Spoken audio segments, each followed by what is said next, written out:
No, but I think, joking aside, I actually have a funny story on that one.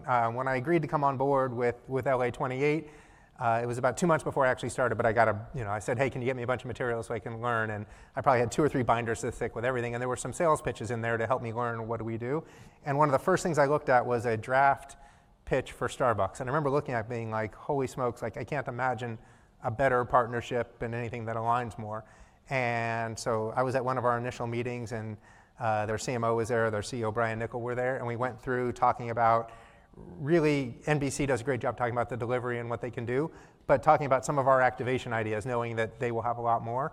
But when you start thinking about all the different activation ideas that they can do, whether it's during the torch run, during the actual Olympics, during the Paralympics, during Milan, and then even, and this is something I've been learning, from a Nike perspective, was always what about the consumer, what about the consumer?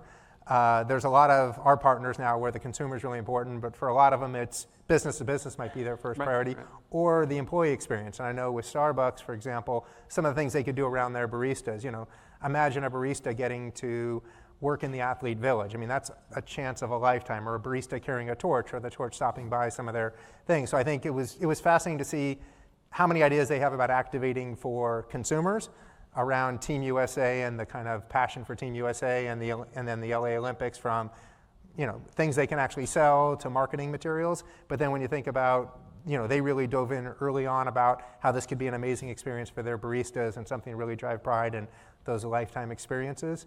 So I thought it was really cool to start seeing how different partners see things.